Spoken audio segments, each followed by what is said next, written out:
Bonsoir, voici l'analyse technique du CAC 40 pour le 15 septembre. Alors avant de commencer la vidéo, ça y est, la formation du 3 octobre à Montpellier est définie. Si vous voulez en savoir plus sur le contenu du programme ou tout simplement le lieu de la formation, n'hésitez pas à me contacter sur lecontactboursier@gmail.com. Maintenant passons à la calendrier économique. Donc 8h30, conférence de presse de la BOJ, donc ça sera au Japon. On a rendez-vous après à 11h pour le ZOO. Le ZOO, donc c'est le sentiment économique allemand. Au même moment, la balance commerciale de la zone euro. 14h30, les ventes au détail mensuelles aux US. Alors qu'est-ce qui s'est passé aujourd'hui? Vous avez vu, on a flanché, on a enfoncé la MM7 et on vient s'appuyer sur les retracements des 70,7% de Fibo. S'il venait à être préservé, on aurait un retour sur le contact MM7 demain proche des 4559 points, tout simplement 4560.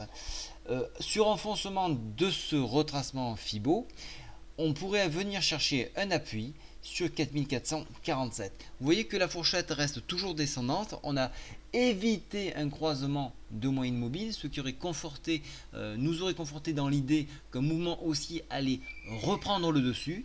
Mais non, ça n'a pas été le cas. On a évité ce croisement là et donc on est reparti plutôt sur un signal baissier. On le voit, donc on est toujours en territoire positif sur la MACD, mais on hésite, on a deux droites parallèles et deux moyennes sont parallèles. Et au niveau du stochastique ici, vous voyez que on cherche une consolidation. Alors vous voyez qu'il y a un nœud qui est en train de se former ici, ça va être assez difficile. Il va falloir beaucoup de force pour franchir les 61,8% de retracement Fibo qui se trouve actuellement à 4614. Pourquoi ça va être difficile? Tout simplement parce qu'il y a la MM20 ici, mais également cette médiane de fourchette de rousse. Donc il va falloir du volume, de la force pour franchir ce barrage-là.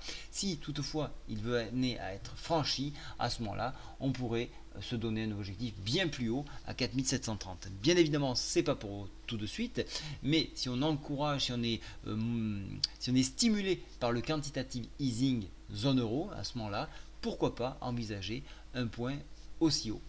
Voilà, je vous souhaite à tous une très bonne soirée. Au revoir.